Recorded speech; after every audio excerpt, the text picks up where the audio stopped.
Hello world, it's Dave again, and I got another question and answer video for you here. This time for Ryan. I'm not going to try and say Ryan's last name, or maybe I will. Openiano? Or maybe that's just like a joke and that's not actually his last name. I'm not sure. Anyways, question and answer video for teaching in Japan for Ryan. He had a number of questions, and I'm just going to rattle through them here as quickly as I can. So let's see. Okay, let's jump right into it. A couple of questions about items you generally bring with you to school. So do you grade assignments at home? Do you bring papers or other props with you for your lessons? Okay, jumping to that. So you would never, I think in junior high school or in elementary school, you would never be bringing something home to market, and I can confirm that within over a year now of teaching. If you were to mark something, chances are you're going to mark something while you're at school if you're asked to mark something. Okay, so no worries about bringing things home that you're going to mark. Do you bring papers or other props with you for your lessons?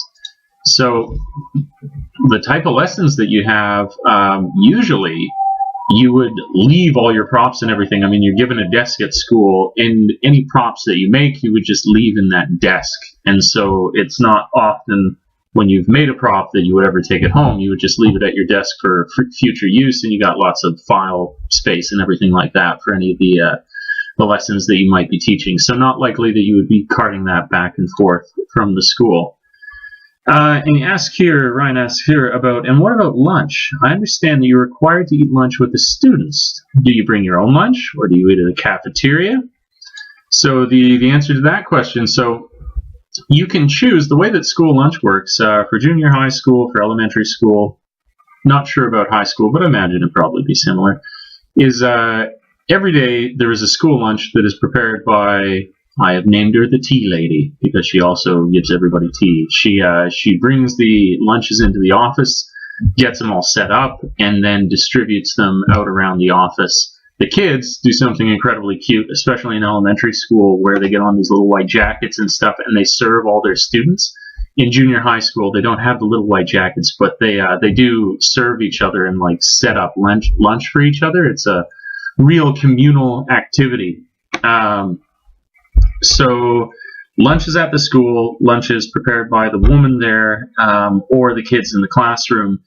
In regards to, you said that you're expected to eat with the kids. That's not always the case, actually. It's kind of interesting. At one school, I just thought that would kind of be cool because it gives me an opportunity to practice Japanese, gives them a chance to speak a little more English in a less formal environment. So I asked if I could eat lunch with one of the classes at that school, which turned into me eating lunch every single day with the classes at that school. But at another school, I've never been asked to eat lunch with one of the classes. The only one that I've been invited to on occasion is this class called Minori. And Minori is kind of like a special class for kids who, when they did their entrance exams for the school, their scores weren't that high. And they don't even have to go into Minori class, but the parents can request that they go in so that they receive a little extra help. And occasionally I've been invited to have lunch with those guys, and so that's been a lot of fun. But it's not guaranteed that you will actually have to have lunch with the kids. You may not. I think it's really good, but I can definitely see a benefit in each.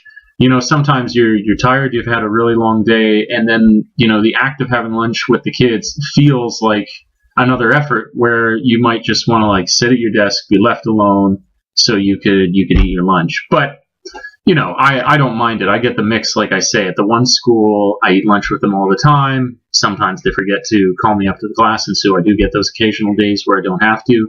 But it's been really good. Practice my Japanese, like I say. And then the other school, I don't, except for that one class once in a blue moon.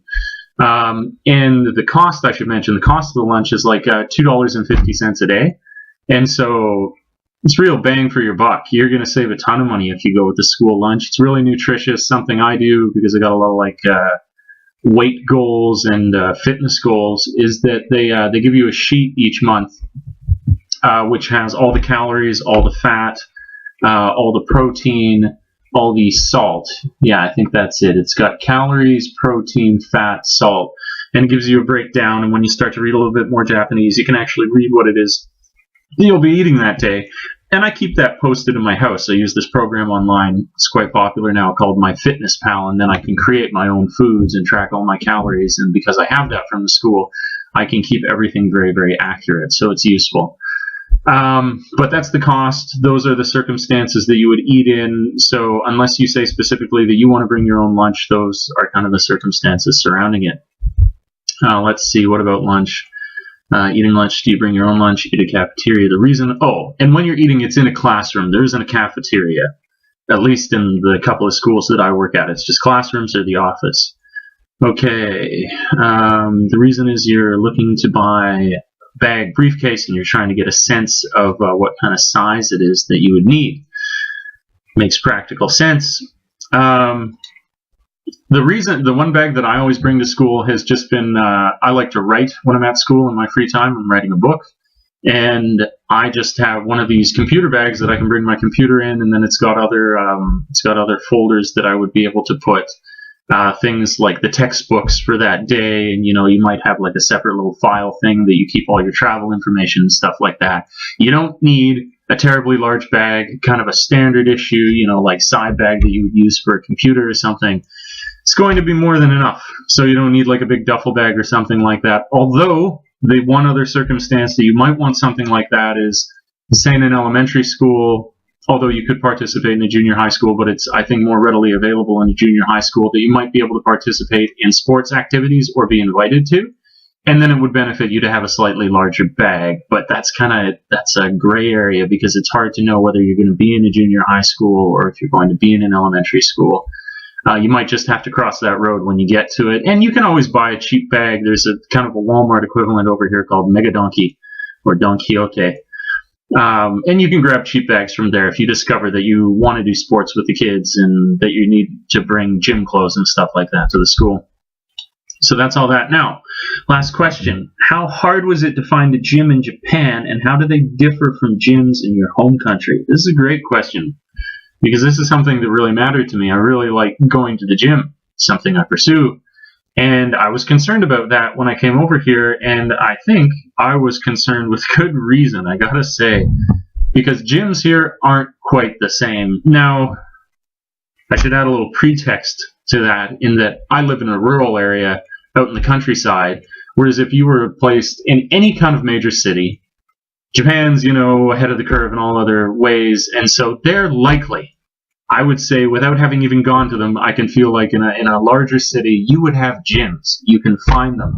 But as soon as you move out of larger cities, semi-rural, more rural, even a small, like what you would call like a decent-sized town with, a couple dozen thousand people, their gyms are kind of ridiculous. They're really, really small, and they have the habit of being open only on specific times and specific days. I really, really lucked out that I asked my company to look into it for me, and they found a gym really close to one of my schools, and it's this fitness center with a pool, sauna, onsen, everything like that. And I'm able to progress and challenge myself in it, but that's by being fairly creative. Their free weights only actually go up to 20 kilograms, but they, I can be very creative with body weight, and the 20 kilograms is still half decent. And, they've got a few machines, although I don't like to use machines as much as free weights and stuff, but you just got to work with what you have. So you're going to be able to find gyms. But if you're in a rural area, you're really going to have to do your homework to find a decent gym.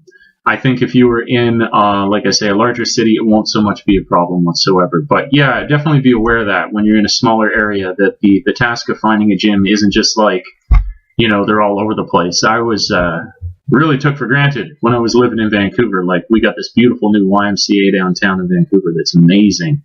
And it was like $50 a month membership. And when I compare that facility to the facility that I use now, where it's kind of equivalent, it's about $50 a month, and I pay in 3-month membership cycles, where it wouldn't hold a candle to the place in Vancouver.